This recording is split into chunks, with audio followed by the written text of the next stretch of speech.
हे बघा मैत्रिणींनो, अशा 5 साखळ्या घ्यायच्या.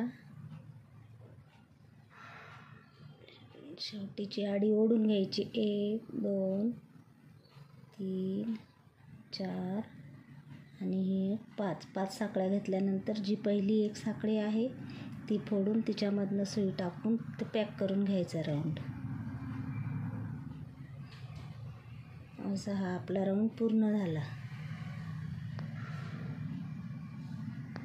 तर त्या राऊंडवरती आपण असे खांब टाकायला सुरुवात करायची. आता आपल्या 5 साखळ्या आहे तर मग जेवढे खांब बसतील शक्यतो तेवढे टाकायचे, म्हणजे जरा फुलाचा मध्य घट्ट येतो. अशा प्रकारे खांब टाकून राऊंड पूर्ण करून घ्यायचा.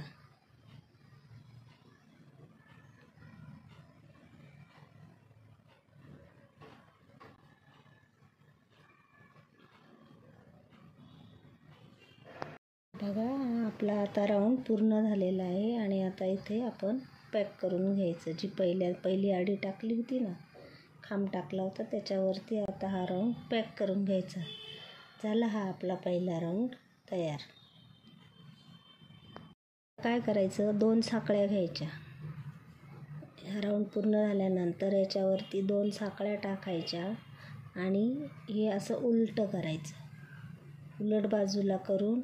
आणि याच्या आता मागच्या बाजूने आपण साखळ्या टाकायच्या. बघा, परत आता एक साखळी घ्यायची. परत याच्या मध्यावरती ह्या जे खांब आपण टाकले होते ना पहिल्या राऊंडवरती, त्याला मागच्या बाजूने अशा साखळ्या टाकायच्या. परत एक साखळी,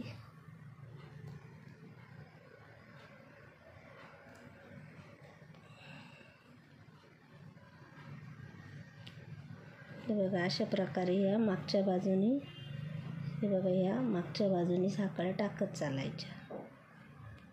आणि अशा प्रकारे राऊंड हा पूर्ण. मैत्रिणींनो, हा आपला पहिला सुरुवातीचा भाग. आणि नंतर आपण ह्या साखळ्या घालून घेतल्या मागून अशा 1 2 3 4 5 6 7 साखळ्या घालून घेतल्या. 7 साखळ्या आणि 7 खांब मागून घालून घेतले. आता ज्या आपण ह्या साखळ्या घातल्या आहेत तर त्याच्यावरती आता आपण खांब टाकायला सुरुवात करायची. हे बघा,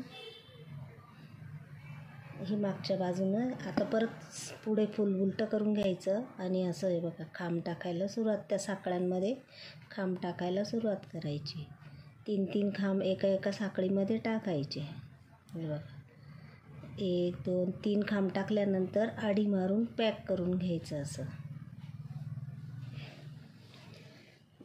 आडी मारून पॅक केल्यानंतर परत 3 खांब तिच्या शेजारच्या साखळीमध्ये टाकायचे. बघा ह्याच्यामध्ये, म्हणजे अशा प्रकारे आपण ह्या पाकळ्या तयार करायला सुरुवात करतो. हे बघा, हे 3 खांब झाले. आता परत आडी मारून पॅक करायचं, इथं पाकळीचा आकार द्यायचा असा.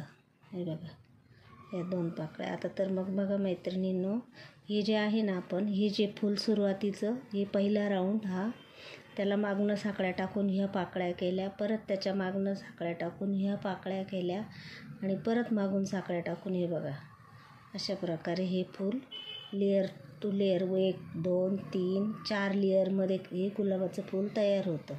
तर हे अशाच प्रकारे आता आपण हे करत आहोत. हा दुसरा राऊंड आपला पूर्ण झाला. आता अशाच प्रकारे परत आपण मागणं सुरुवात करायची. 2 साखळ्या टाकायच्या इथं आणि परत मागून साखळ्या टाकायला सुरुवात करायची. हे बघा मैत्रिणींनो, तो राऊंड पण पूर्ण झाला आहे. आता आला आपला, आता आपण साखळ्यांचा राऊंड पूर्ण झाला. आता आपण परत खांब टाकायला सुरुवात करू. तर मगाशी आपण 2 साखळ्या घेतल्या होत्या मागणं, पूर्ण 3 खांब टाकले होते. तर आता 2 साखळ्या घेतल्या आहे म्हणून मग आपण 4 खांब टाकायचे. 1 2 3 4 खांब टाकल्यानंतर मुक्का खांब टाकून बंद करायचं. परत आता दुसऱ्या तिच्या शेजारच्या साखळीमध्ये परत 4 खांब टाकायचे. 1 2 3 आणि 4.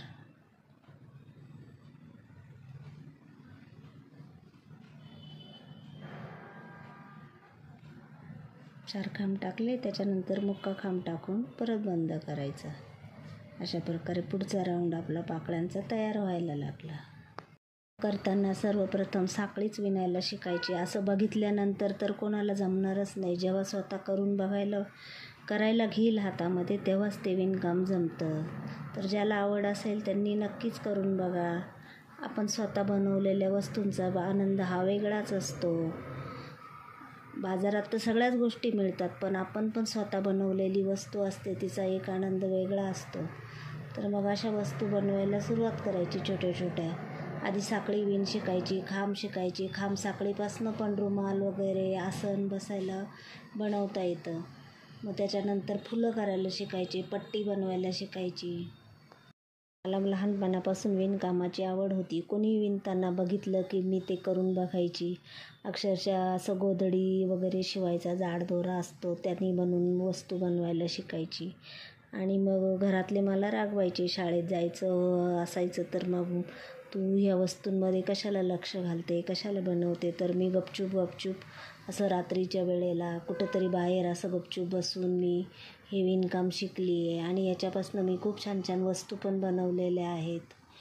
आणि तशाच मग आत्ता पण वेळ आहे तर मग असं वाटतं विणायला घ्यावं आणि वस्तू बनवाव्यात. विणकामाचे कोर्स असे खास नव्हते, तर मग समाज कल्याण केंद्राकडनं एक कोर्स होता. तर मग मी अशाच त्यांच्या बघून विणकाम, भरतकाम, सुशोभित काम अशा वस्तू करायला शिकली. आणि मग ते समाज कल्याण केंद्राची एक्झाम असायची, तर मग मी तिथे एक फॉर्म भरला आणि फॉर्म भरून ती एक्झाम दिली. तर मी ती एक्झाम अगदी चांगल्या मार्काने पास झाली. फक्त एक्झामलाच मी गेली, कुठल्याही प्रकारचा क्लास अटेंड केला नाही, काही नाही. तर मग शक्य जर झालं तर मग मी आता याच्यापुढे मोत्याच्या वस्तू, प्लास्टिकची वायर असते बास्केट वगैरे बनवायची, त्या बास्केटच्या वस्तू, आणखी कापडावरती भरतकाम, विणकाम, बऱ्याच काही गोष्टी अशा त्याचे व्हिडिओ टाकणार आहेत.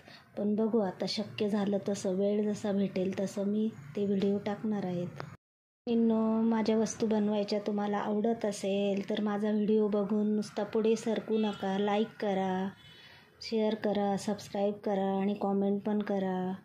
धन्यवाद.